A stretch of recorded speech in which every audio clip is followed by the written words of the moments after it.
How did Batman get Wonder Woman's How email did Batman address? get her email address? I mean, he's Batman, sure, whatever. You can say that for anything, but how did he get her? Why does she have an email address? How did he Yeah, get it? Was it a Yahoo thing? Was that a Gmail yeah. account? Hello, I'm Dan, I'm Alistair.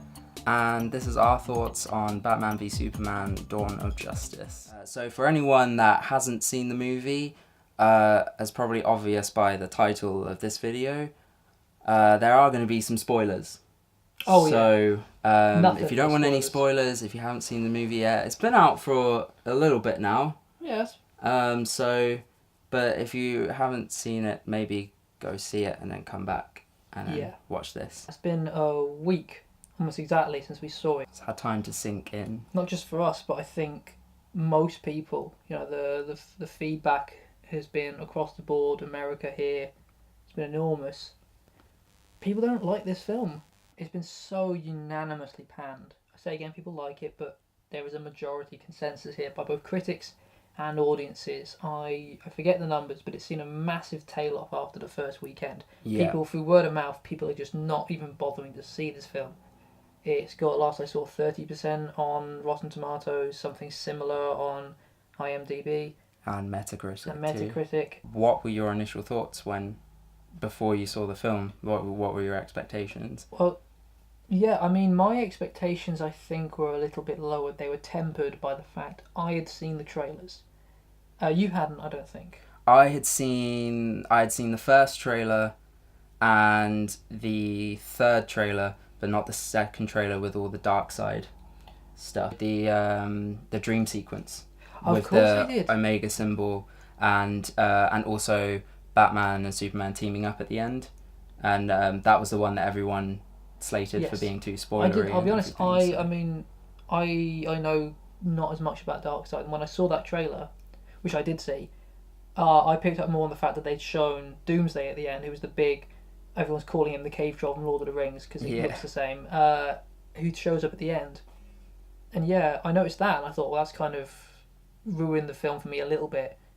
But I hadn't even considered that. Yeah, if you knew a little bit more about the comics, you would have picked up immediately on the dark seed or side. Dark side. spelt Darkseid, but Before that trailer came out, people were cautiously optimistic. People just these days are cautious. They don't want to be burned like they were with the Star Wars prequels and other things like that. yeah, But they were optimistic. That trailer, for the people who saw it, was now they were being cautiously pessimistic. They didn't want to be the kind of snob who writes off a film before they see it, yeah. but they weren't expecting miracles. And I think I was one of them. When you compare this movie to Man of Steel, Man of Steel had very specific things that I didn't like about it. I thought the dialogue, the ending, the way that they kind of tried to make Superman a more realistic character, and they changed the mythology too much, I felt. But Dawn of Justice, on a very general level, I didn't like it, which is worse. Man of Steel was such a massive disappointment for me, and it was in development hell for so long, and I had built it up so much. I was so excited about it, and I saw it on opening night, and it was such a letdown. And then I just put it down to the fact that the development was so shoddy. It had so many problems during the production. The Christopher Nolan kind of dropping out and Zack Snyder taking over. I was like, okay, it's a kind of a mix of people's visions, and that's where it went wrong. So with Dawn of Justice, I thought, okay, so they've had Zack Snyder's been on board since the beginning. He's kind of continuing what he did with Man of Steel. This is going to be a lot more coherent. It's going to set up Justice League. I think Zack Snyder is an amazing visual director. I think most people agree with that, and I do think the Dawn of Justice was really well directed. There's nothing wrong with the direction. There's a lot of problems with the script. There's a lot of problems with the dialogue, which I'll get to in a minute. And the main criticism, other than the general plot, was the editing. There Yes. was absolutely no coherence. You had no idea where things were. I mean, God forfend, especially with Wonder Woman, Yeah. who pops in and out of the film just to remind you she's there prior to her big, reveal at the end. And whenever she's if she's not in the room with another character from the film. She's not in Metropolis or Gotham. Yeah. She's in some hotel room somewhere. It's never explained where she is, what she's doing. She just comes in and out of the narrative, and there are so many characters like that. They just appear and disappear, and you kind of forget they were there by the end. The original cut, the director's cut of this film, was over 3 hours long, and the amount of stuff they must have cut out. And I don't know whether that is down to Snyder. With the full director's cut of this film, kind of you'll see my whole vision, when the Blu-ray comes out. That's the question, yeah. Do you think it's a Kingdom of Heaven? It sucked in the theatre. Everyone said it was really bad, it was incoherent, it was just action scene after action scene, and Orlando Bloom couldn't act. And in the director's cut, I forget what the technical term, I think it was director's cut, came out, and it's regarded as like one of the greatest historical epics of our time. But it needed those little scenes that on their own, you wouldn't understand their implications, but when they fit together, it makes a much better product. Now, have you seen the deleted scene with Lex Luthor that has come out? No, which one's this? I only saw it today. I think it was released on Monday or Tuesday. So 2 days ago, 2 or 3 days ago. A SWAT team busts into the ship to arrest Lex Luthor. Oh, right. And they see him standing in the pool, which is filled with blood now, and there's a kind of demon figure, which people online are saying is the brother of Darkseid. Does Darkseid have a brother, canonically? Yes, I think his name is Steppenfoot, which is an amazing villain name. No, Steppenfoot. That's got to be like a band. It is a 70s. band. It's a 70s band, but it's also the name of the brother of Darkseid in the comics. And I looked up the Steppenfoot. Steppenfoot. Yeah, and Steppenfoot looks very similar to this character that's in this deleted scene. Did he have a mustache and sideburns and long flowing hair, and was he in a 70s band? No, he was a giant metal man with horns. Oof, okay, I mean, and he's called Steppenfoot. Yeah. Right. So if you haven't seen this scene yet, it's on YouTube. Warner Brothers released it themselves. Obviously, that also tells you a lot that Warner Brothers have released this deleted scene to fill in the blanks. If you didn't know DC, you'd go away and Google, people would mention Darkseid, you'd Google it and you think it was Thanos because they look the same for a start. Yeah, and we were saying this yesterday, weren't we? We were saying that Marvel has done a really great job with introducing Thanos very, very gradually. Very slowly. And they're on phase 3 now, and in Infinity War, you're finally going to get that payoff with Thanos. Justice League is the first team-up movie of this, and they're going straight in with Darkseid, who is basically the Thanos of the DC universe. So really, where can they go after that? The whole Darkseid thing in general, I just think had no place in this movie for so many reasons. I think that the dream sequence just completely pulled me out of the movie. That was so heavily in the trailers that you thought that was... And do you know what? Before I saw the movie, I didn't know how they were going to introduce that, because even in the trailers, that looked so out of place. Yeah.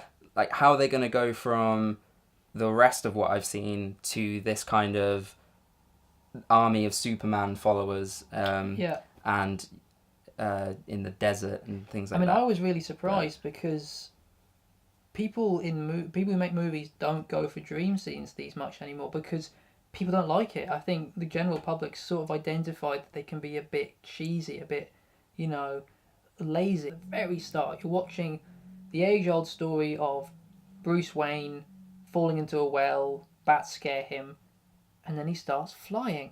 And you go, oh, we're in a dream sequence. This is how this sort of film... And then it happens again, at least the first time. And what's with young Bruce Wayne floating out of the well? Yeah, but you could at least say there was a metaphor to that. Like, it was his enlightenment, or you could parallel him to Superman, but then it happens again. It happens with...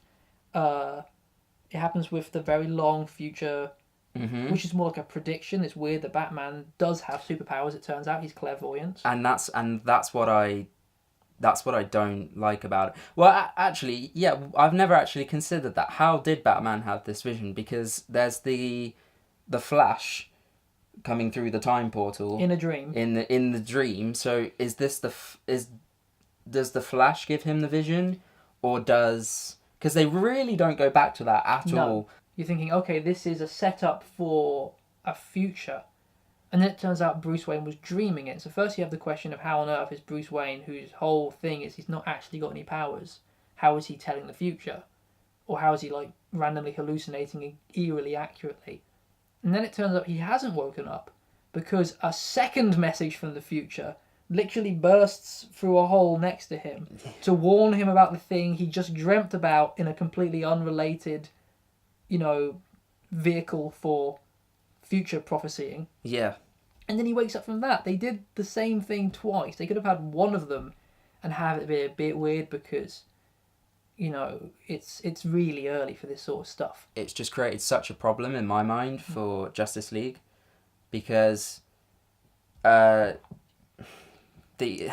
whole point of that vision is obviously to set up something in a later film, and but it's immaterial. It was dreamt. Well, all this dark side stuff, that's either gonna have to pay off in Justice League, which means that we already kind of know what's gonna happen in Justice League. In which case, it makes me less inclined to go and even watch that movie. And then at the same time, if they don't do that, then that was literally for nothing, and that's never gonna pay off. And the only way that can pay off is if that's the plot of the Justice League movie. So, and it's just way too early to be doing that at that level. I completely agree. It's almost like Iron Man, which was the first definitive, we're sort of getting this whole thing going. Then they make this film, and they've jumped immediately to Avengers Assemble, or what they just call the Avengers in America, which was where they all came together, or at least some of them came together. There's not really a comparison, because there was never a film, I think, in any of the Marvel setups where part of the team was united in the same way. No, only just now with Civil War, really. Yeah. I mean, Winter Soldier had...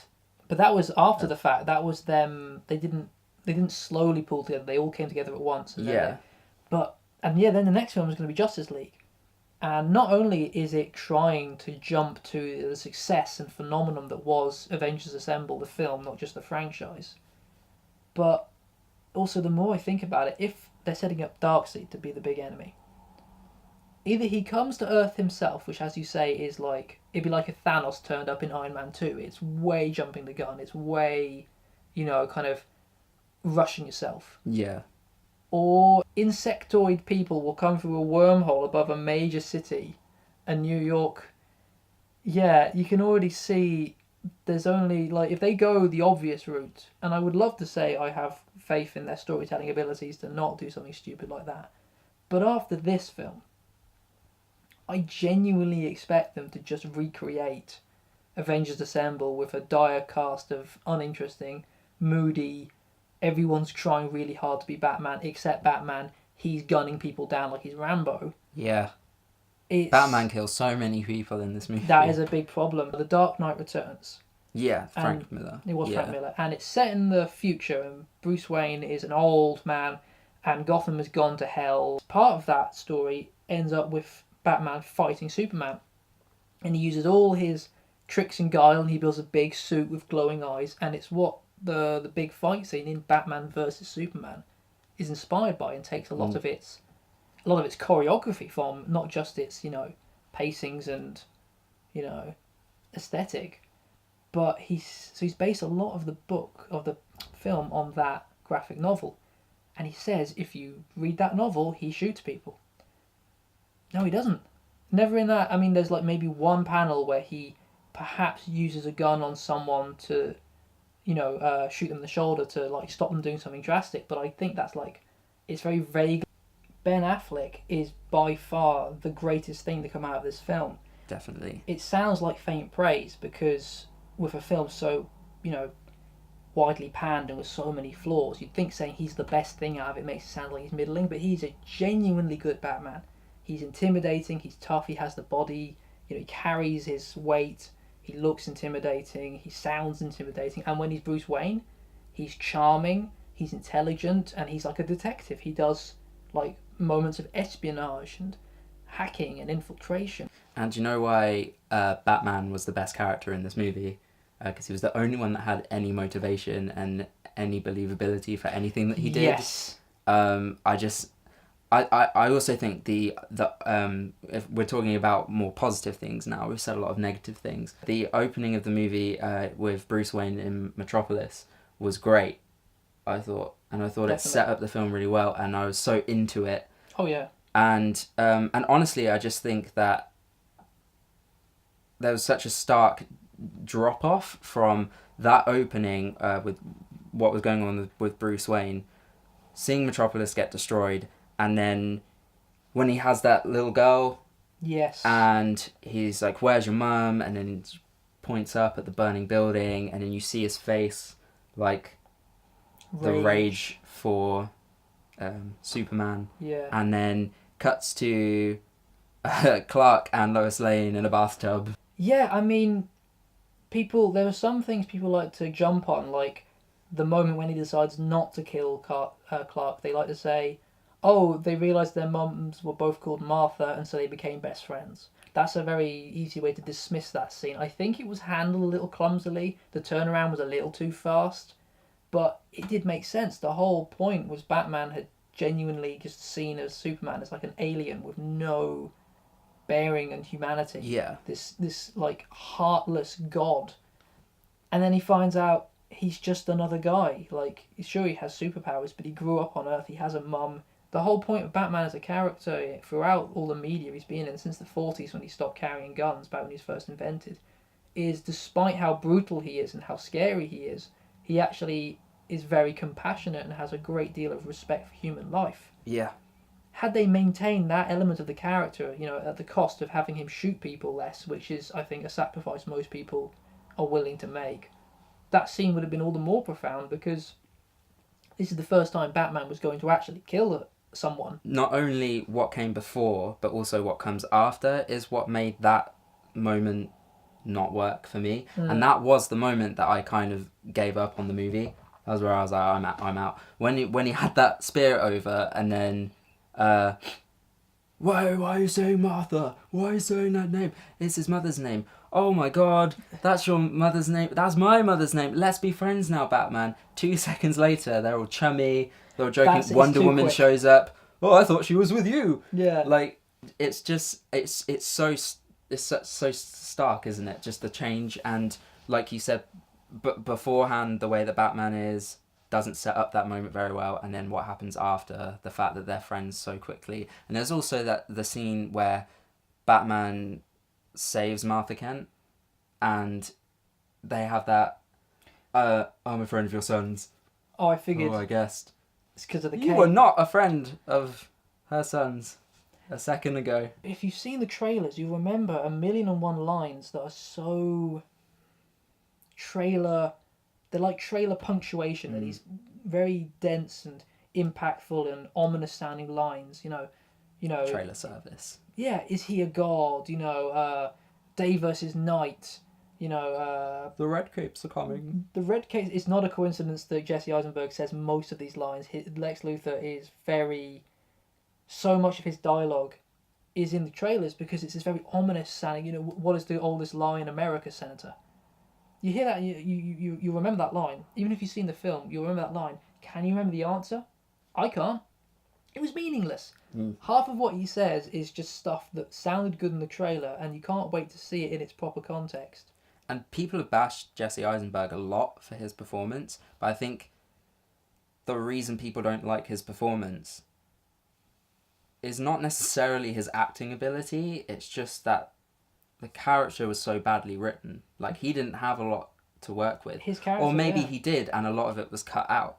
So this deleted scene that we spoke about earlier, that could give you a lot of... I still don't think it's enough, because this scene is about 40 seconds long, Yeah. and it doesn't give you enough, but you can infer a lot from it, and I don't know why it wasn't in the movie. He's kind of been Mad with the revelation. somewhat assimilated by this Kryptonian technology or something. So, and that's why he's a bit crazy. But out of context, you just think, oh, why was Jesse Eisenberg playing this kind of twitchy, nutty kind of Lex Luthor? I'd love to have a Lois Lane story, because it would work so well with this kind of trinity of Superman being this public image of do-gooding, and saving the day and pulling people out of burning buildings, Batman doing some detective sleuthing, figuring out what's going on, and Lois Lane doing some investigative journalism, broadly similar to detective work, but it's more like she's speaking to congressmen and saying you have to speak out, and finding out who was there, what do you know,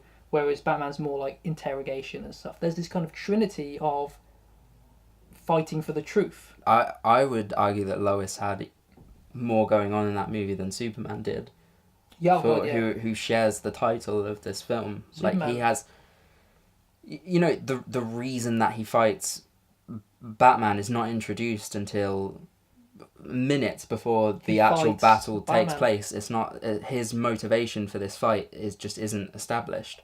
There's they kind of introduce that element of tension between the quite early on, but really it's just Batman. Like, Batman really doesn't like Superman. Superman's just like, hey, wait, maybe stop shooting people, but he's not as aggressively against Batman until his mother's life is at stake. I like Henry Cavill's look. He looks like Superman. Yeah. But the character that's been written for him is, Zack Snyder did Watchmen. One of the characters in Watchmen is Dr. Manhattan.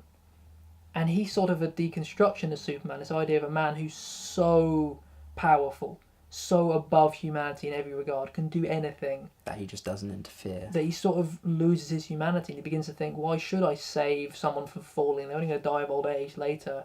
Why should I side with this guy over that guy? They're both, humans are all kind of morally messy creatures. And he just kind of retreats from it all. And it feels like Superman, in his second appearance on screen in this incarnation, has already kind of gone the whole Dr. Manhattan route. He's just so surly and miserable, and the whole joy of Superman is that, yes, he has the superpowers of a being from Krypton, but he's actually just a boy from Kansas.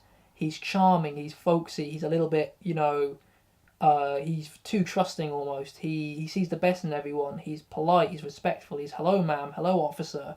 Man of Steel, he broke Zod's neck. Yeah. But you could sort of justify it. It seemed like he really didn't want to do it. But even so, that was one of the big complaints that people had about that movie and the portrayal of Superman, and they just didn't redeem it at all. No, they went further. It's like, now the Superman you see in this film would break Zod's neck without caring. Yeah. Just do it. Yeah, it was. I think there was too much going on in this movie, and they had. So you've got Batman v Superman, and you've got Dawn of Justice, and they could have very easily have been two. Movies on their own. They sound like two. That they had to continue the arc from Man of Steel and make that coherent. They had to introduce a new Batman. They had to. And then on top of that, they tried to set up this entire new cinematic universe. And none of them got the weight that they deserved. What did you think about the setup for the general Justice League? Because there's been a lot of people talking about the fact that it was done in an email. It was done in the middle of the film with very little context. It was very lazy. It seems like Lex Luthor had invented everyone's superhero badges for them, just so he could remember whose file was whose. Did it make you interested in the Justice League? It didn't make me any more interested than I already was. It was so little that it really was. It just didn't make any difference to me at all. I think that I thought Aquaman especially was going to have more of a role, even some lines in the movie, because they released that big poster of him before, and so early on as well, and I think he looks really cool with Aquaman, which is arguably not one of the coolest DC characters, but I think they made him look really cool. And then he shows up in the movie in that video file. Oh, he sort of half comes out of a cave and then goes back into that cave. Dun, dun, dun. That's it. And then that's Aquaman's power. Yeah. He can live in caves. And the Flash scene, that was alright, I guess. It was Flash, he did a thing. Yeah, he runs fast. And then Cyborg, again, Cyborg was probably the worst one. Yes, that was very... He was like... he was stuck to like a chalkboard or something. Yeah. He was stuck to like a glass chalkboard, and because I think the whole point of Cyborg's character is he was a guy who was like he's basically just a body and half an arm, like he was destroyed in an explosion or something. Yeah. And a scientist, I think his dad, or maybe just someone close to him, revives him. If they'd have included that deleted scene, then it would have linked that really well, because it's the same cube It'd be a random link though, wouldn't it?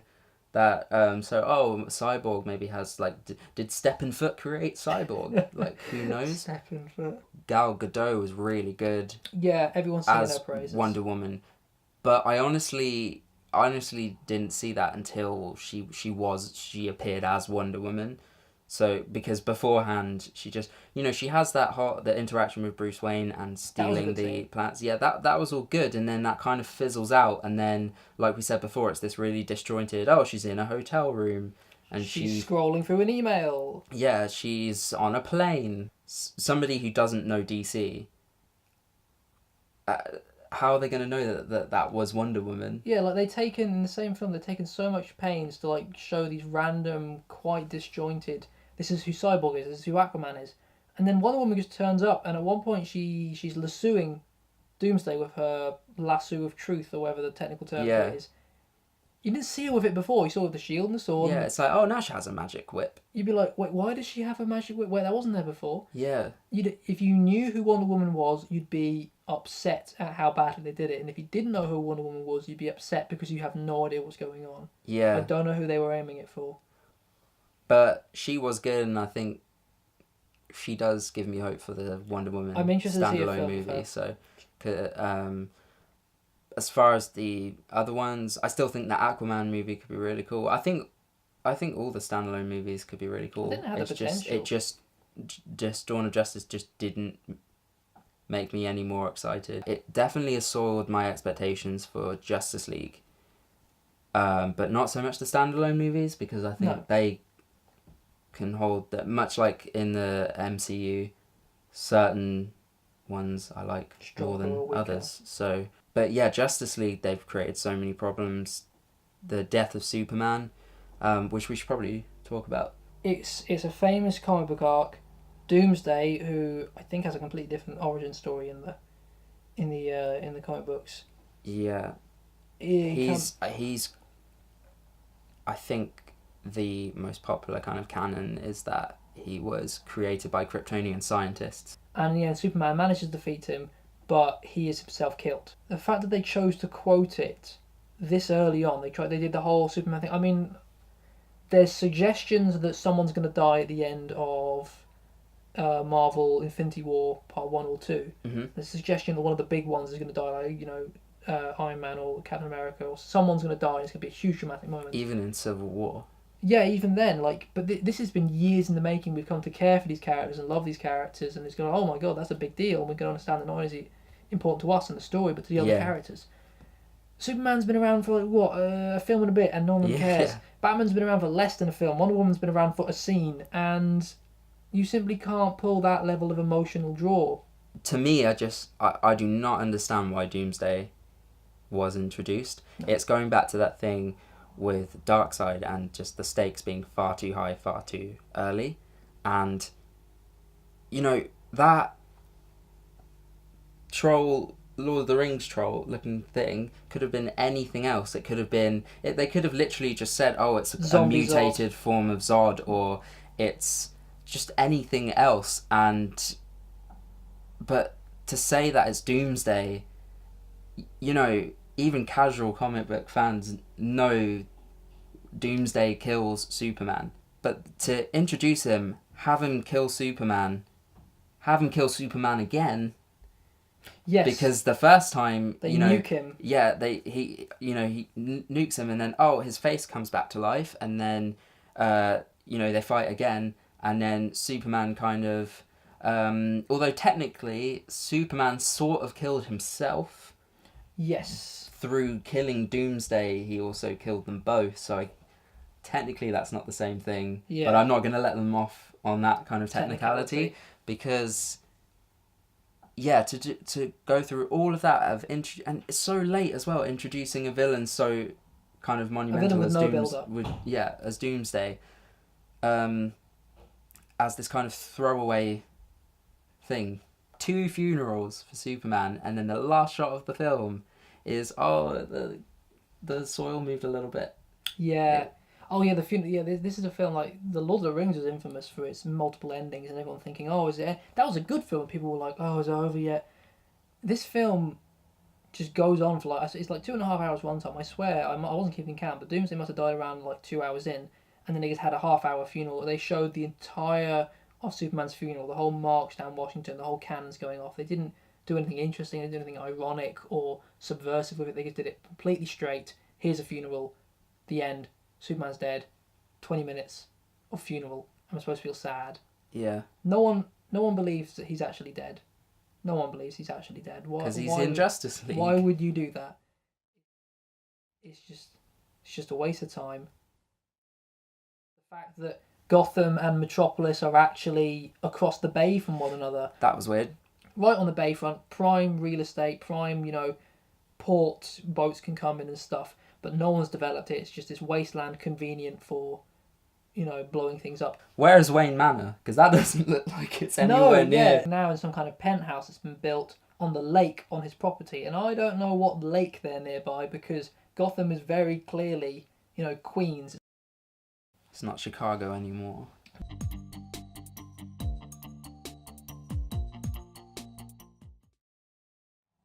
But the music was good though. Oh yeah, the music was top. Hmm. Huh.